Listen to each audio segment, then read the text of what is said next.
ડેડિયાપાડાના ધારાસભ્ય ચૈતર વસાવાએ છોટાઉદેપુરમાં એક સભા દરમિયાન એક કાંકરે અનેક નિશાન સાધ્યા છે। તેમણે ભાજપ અને કોંગ્રેસના નેતાઓને ચેલેન્જ આપી છે ડિબેટ કરવા માટે। સાથે જ ભાજપના નેતાએ સાપુતારા અને બોમ્બેમાં હોટલ અને રિસોર્ટો બનાવી દીધા હોવાનો મોટો ઘટસ્ફોટ કર્યો છે। શું છે આ સમગ્ર મામલો, વાત કરીશું આ વિડીયોમાં। વૈષ્ણવજન તો તેને કહીએ જે પીડ પરાઈ જાનાને રે।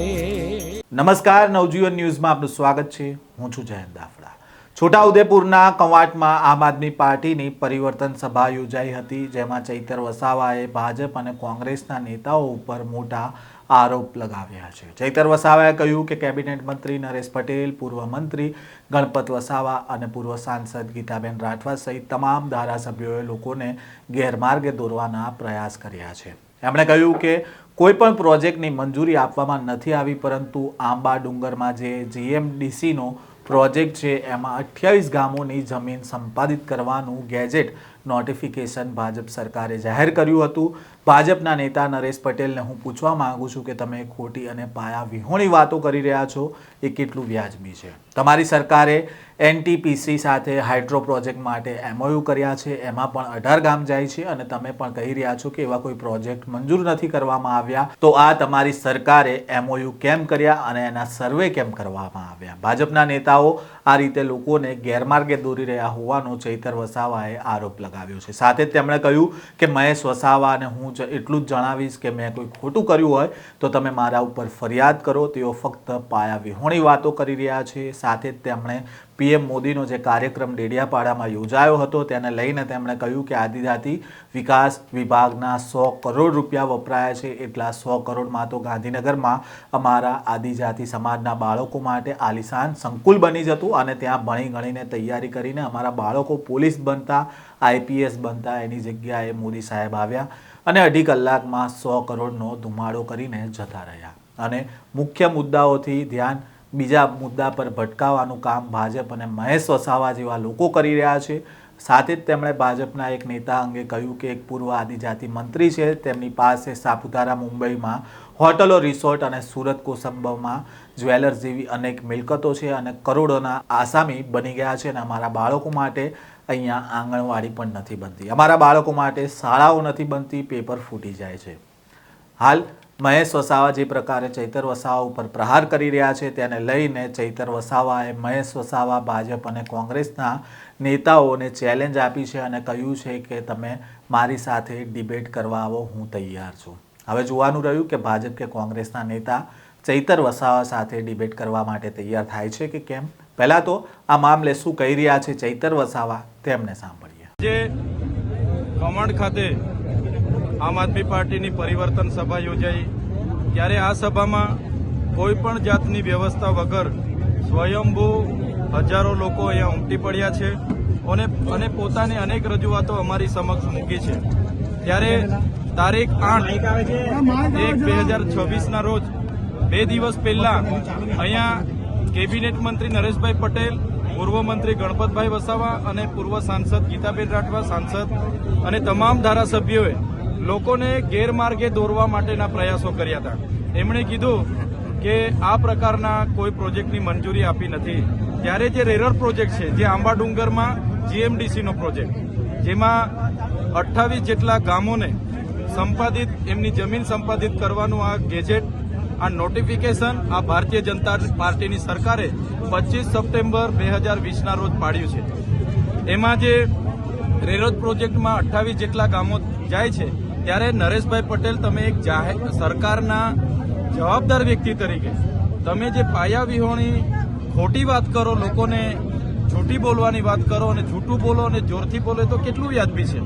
અને એ જ પ્રકારે તમે એનટીપીસી સાથે તમારી સરકારે હાઇડ્રો પ્રોજેક્ટ માટે એમઓયુ કર્યા છે, એમાં 18 ગામ જાય છે, ત્યારે એ પ્રોજેક્ટની પણ તમે કહો છો કે એવી કોઈ પ્રોજેક્ટ નથી થયા, તો આ એમઓયુ તમારી સરકારે કેમ કર્યા અને એનું સર્વે કેમ કર્યું?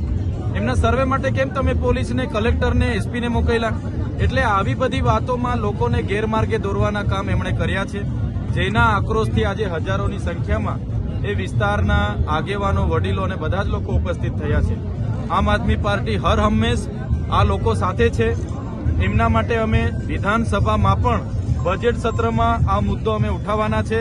એને સરકાર તાત્કાલિક ધોરણથી એરર પ્રોજેક્ટ જીએમડીસી આંબાડુંગરનો પણ રદ કરે, હાઇડ્રો પ્રોજેક્ટ નસવાડીનો પણ રદ કરવામાં આવે, એ અમારી સ્પષ્ટ માંગણી છે.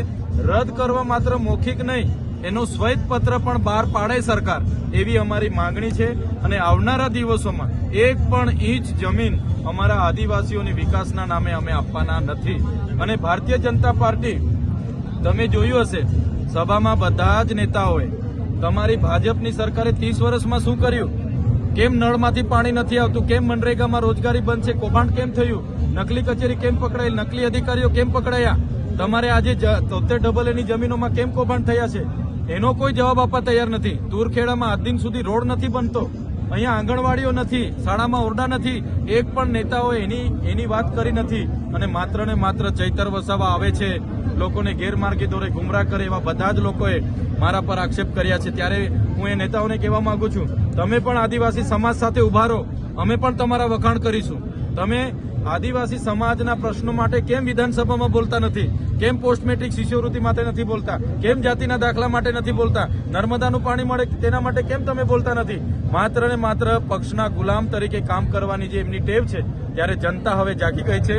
ત્રીજા મોરચા તરીકે આમ આદમી પાર્ટી આવનારા દિવસોમાં તમામ તાલુકા પંચાયતો, જિલ્લા પંચાયતો અને નગરપાલિકા લડવાની છે અને સ્વતંત્ર લડીને પૂર્ણ બહુમતીથી આવનારા દિવસોમાં સત્તામાં આવવાની છે. અને આવા તમામ પ્રોજેક્ટો અમે જળમૂળથી ગામ સભાઓમાં પણ, તાલુકા પંચાયતોમાં પણ અને જિલ્લા પંચાયતોમાં પણ એના નામંજૂરના ઠરાવો અમે કરાવવાના છે. સાહેબ, મહેશ વસાવા કહે છે કે ચેતર વસાવા જુઠ્ઠો છે, મારા ડેટા ચોરી ગયો હતો, એવા ગંભીર આક્ષેપો તમારા પર લગાવ્યા છે, તો શું કહેશો? મહેશભાઈ વસાવા આના પહેલા ભાજપમાં હતા, ભાજપની આખી સરકાર, પોલીસ એમની છે. અને એવા કેવા સિક્રેટ ડેટા હશે ભાઈ, મને તો કંઈ ખબર નથી. અને એવી કોઈ સિક્રેટ ડેટાની વાત હોય તો કરો ફરિયાદ મારા પર, લીગલી નોટિસ આપો, જવાબ આપીશું. એટલે આ બધી પાયાવિહોણી બાબતો છે. હમણાં નર્મદામાં મોદીજી આવ્યા, 100 કરોડ રૂપિયાનો ખર્ચો કરી ગયા. એ 100 કરોડ રૂપિયા આદિજાતિ વિકાસના બજેટમાંથી વપરાયા છે.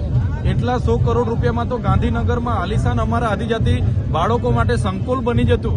એમાં અમારા બાળકો તૈયારી કરતા, પોલીસ બનતા, એન્જિનિયર બનતા, આઈએએસ બનતા, આઈપીએસ બનતા. એની જગ્યાએ 2.5 કલાકમાં મોદી સાહેબ આવ્યા અને 100 કરોડનો ધુમાડો કરીને આદિજાતિના જતા રહ્યા. એમાં તો કેટલા લોકો આજે અમારી કારકિર્દી બનાવતી. તો આ પ્રકારના પ્રજાના પૈસે પ્રોગ્રામો કરવાના અને એ પ્રોગ્રામોમાં અમારા વિરુદ્ધ ભાષણો કરવાના, એ કોઈ વ્યાજબી નથી. આજે લોકોને મુદ્દાથી ગેરમાર્ગે દોરવાનું કામ, ધ્યાન બીજી જગ્યાએ દોરવાનું કામ ભારતીય જનતા પાર્ટી હોય કે આવા કોંગ્રેસના મહેશભાઈ જેવા નેતાઓ કરે છે. મહેશભાઈ જુઠ્ઠા છે તમારા પર જે આક્ષેપ કેબિનેટ મંત્રી સહિત જે તમામ ધારાસભ્યો, સંસદ સભ્યો, જે પદાધિકારીઓ હતા, તેઓએ ચૈતર વસાવાને મસીહા બની અને લોકોને ગુમરાહ કરી રહ્યા છે, તેવો આક્ષેપ કરી રહ્યા. શું કહેશો? ચૈતરભાઈ એક સામાન્ય પરિવારમાંથી રાજનીતિમાં આવેલા છે. અહીંયા મંચસ્થ બધા જ લોકો, અમારી કોઈ પેઢી દર પેઢીની રાજનીતિ નથી. જેટલા પણ લોકો ભાજપ અને કોંગ્રેસમાં છે એ પોતાને એવું સમજે છે કે અમારે બાપ દાદાઓની આ જાગીર છે, પેઢી છે, એટલે અમે જ અમારા પેઢી દર પેઢી અમે ધારાસભ્ય, સાંસદ બનતા જઈશું. પણ અમે હવે નવો ચીલો પાડ્યો છે. આ યુવાનો બધા હવે તાલુકા, જિલ્લા અને ધારાસભ્યમાં લડવાના છે અને એ લોકોની સત્તા જવાની છે. એના ડરથી આજે ચૈતર વસાવા વિશે એ લોકો હેલફેલ બોલે છે. પણ જનતા ખૂબ સારી રીતે જાણે છે, લોકશાહીના ઢબે આવનારી તાલુકા, જિલ્લા પંચાયતોમાં એમને જવાબ મળી જવાનો. તમારા નેતા સુખરામભાઈ રાઠવા એવું આક્ષેપ લગાવી રહ્યા છે કે ચેતરભાઈ આદિવાસી નેતા તો છે, પરંતુ આ પાર્ટી ભારતીય જનતાની બી ટીમ છે. આ બાબતે આપનું શું કહેવું?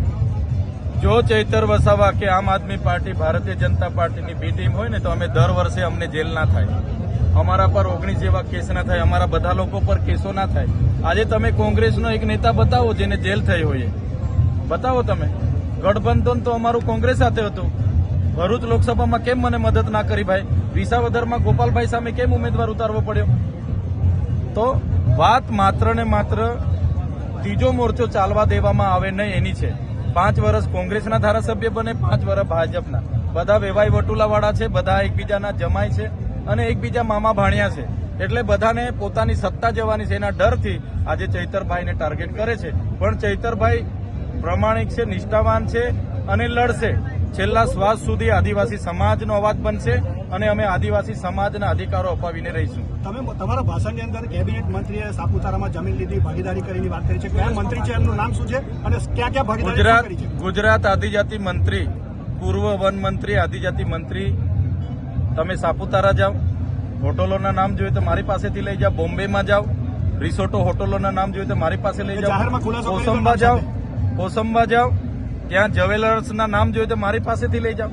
કરોડો રૂપિયાના આસામી બનીને આજે બેઠા છે અને અમારા બાળકોના આજે આંગણવાડી નથી બની. કરોડો રૂપિયાના ભાજપના લોકોના બંગલાઓ બની ગયા, અમારા બાળકોની શાળા નથી બની.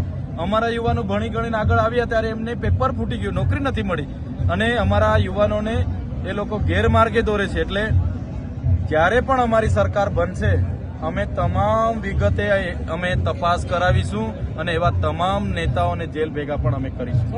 છોટાઉદેપુર જિલ્લામાં આગામી જિલ્લા પંચાયત, તાલુકા પંચાયત જે છે એનો લીડરશીપ કોને સોંપવામાં આવશે? છોટાઉદેપુર જિલ્લામાં અમારા નેતૃત્વની અંતર્ગત લોકસભાના ઇન્ચાર્જ મુકેશભાઈ બારિયા છે, જિલ્લાના પ્રમુખ રાધિકા રાઠવા છે, અમારા રાજેશભાઈ લગામી છે, આજે પરેશભાઈ રાઠવા જોડાયેલા છે અને અમારા ભંગિયા રાઠવા, નવસિંહભાઈ રાઠવા, અમારા બધા સરપંચો ખૂબ લોકો માટે બોલે છે, લોકો માટે લડે છે, લોકોના સુખ દુઃખમાં સહભાગી બને છે. બધા જ લોકોના નેતૃત્વમાં અમે ચૂંટણી લડવાના છે. અમારી ચૂંટણીમાં અમારી પાસે દારૂ નથી, પૈસા નથી, અમારી પાસે કરોડોના મંડપો બનાવવાના પૈસા નથી, કરોડોના સમોસાના પૈસા નથી, ટોયલેટોના પૈસા નથી. અમારી ચૂંટણી અમારી જનતા સ્વયંભૂ લડવાની છે અને અમારી જનતા અમને જીતાડીને તાલુકા જિલ્લામાં અમારા લોકોને સત્તા આજે કેટલા લોકો જોડાયા? આજે કેટલા લોકો જોડાયા? કંપની ચેતરભાઈને ફંડિંગ કરે છે તેવું મહેશભાઈ વસાવાએ ગઈકાલે આક્ષેપ કર્યો છે, શું કહેશો? મહેશભાઈ નવરા છે. દાહોદમાં જોડાવા ગયા 5 લોકો નહોતા એમની સાથે. બીટીપીના ચાલુ ધારાસભ્ય હતા ચૈતર વસાવા, સામે 2022માં લડ્યા હતા. નોટા કરતા ઓછા મત મળ્યા છે, 3000 મત મળ્યા છે. એમની સામે થોડું મારે નિવેદન કરવાનું હોય? હા, એમણે મારી હાથે ડિબેટ કરવાની હોય તો ભાજપના બધા જ લોકો આવી જાય ડિબેટમાં, હું તૈયાર છું. કોંગ્રેસના બધા નેતા આવી જાય, તૈયાર છું. 50 વર્ષનું શાસન કોંગ્રેસે બી કર્યું છે, 30 વર્ષથી ભાજપ પણ સરકારમાં છે. આવો મેદાનમાં ડિબેટ કરીએ આપણે, કાં વાંધો છે? ભાજપના પૂર્વ આદિજાતિ વન મંત્રી જેણે અહીંયા આવીને ભાષણ કર્યું છે ચૈતર વસાવાનું. આવનારા દિવસોમાં જેણે આદિવાસીના ખોટા પ્રમાણપત્ર ખોટા લોકોને આપ્યા છે, આવનારા દિવસોમાં કોસંબા હોય, સુરત હોય, જેટલા જ્વેલર્સમાં એમની ભાગીદારી છે, જેટલા સાપુતારામાં એમના રિસોર્ટ અને હોટલો મોટલો છે, બોમ્બેમાં, દીવ દમણમાં હોટલો મોટલો છે, 27માં અમારી સરકાર બને છે, એવા બધા જ નેતાઓને ઇન્કવાયરી અમે નામ કરાવીશું.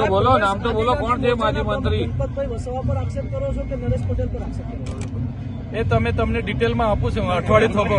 આજે ખાલી ટ્રેલર છે, પિક્ચર હવે બીજી મીટિંગમાં તમને બતાવી દઈશું.